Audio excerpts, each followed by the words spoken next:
War and Peace, Book 13, Chapter 3, by Anna Simon. The Russian army was commanded by Kutúzov and his staff, and also by the Emperor from Petersburg. Before the news of the abandonment of Moscow had been received in Petersburg, a detailed plan of the whole campaign had been drawn up and sent to Kutúzov for his guidance.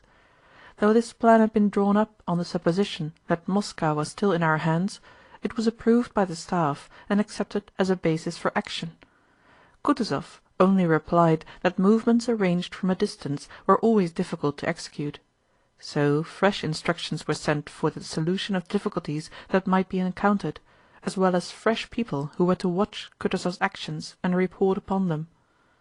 Besides this, the whole staff of the Russian army was now reorganized. The posts left vacant by Bagratión, who had been killed, and by Barclay, who had gone away in dudgeon, had to be filled. Very serious consideration was given to the question whether it would be better to put A in B's place and B in D's, or on the contrary to put D in A's place, and so on, as if anything more than A's or B's satisfaction depended on this.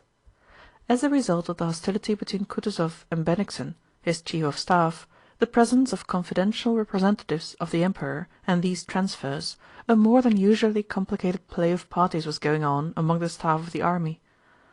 A was undermining B, D was undermining C, and so on in all possible combinations and permutations.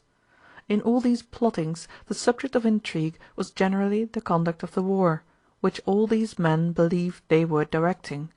But this affair of the war went on independently of them, as it had to go, that is, never in the way people devised, but flowing always from the essential attitude of the masses. Only in the highest spheres did all these schemes, crossings, and interminglings appear to be a true reflection of what had to happen.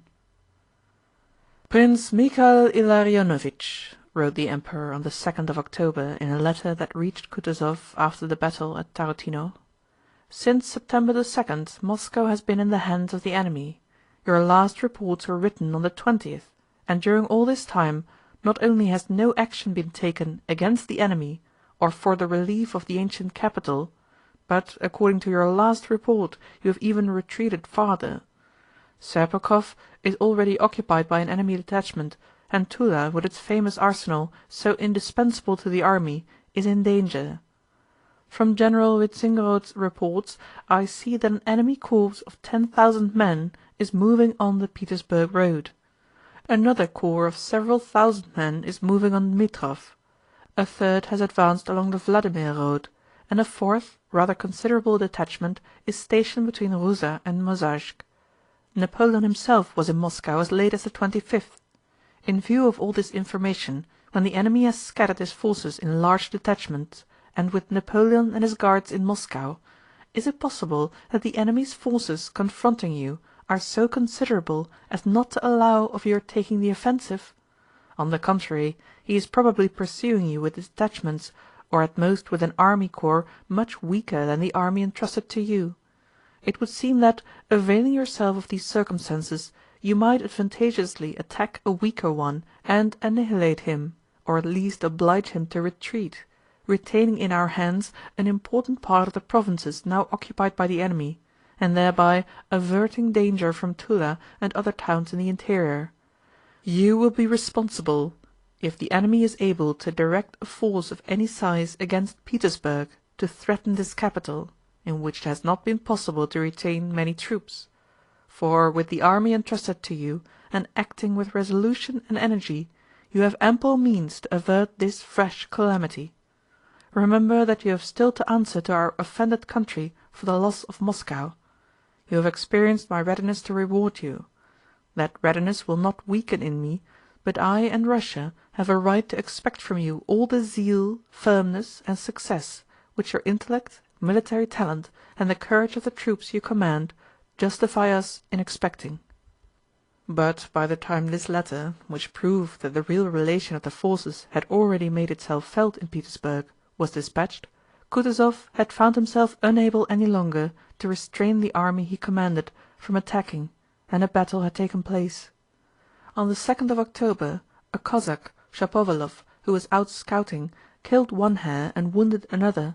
Following the wounded hare, he made his way far into the forest and came upon the left flank of Murat's army, encamped there without any precautions. The Cossack laughingly told his comrades how he had almost fallen into the hands of the French. A cornet, hearing the story, informed his commander. The Cossack was sent for and questioned.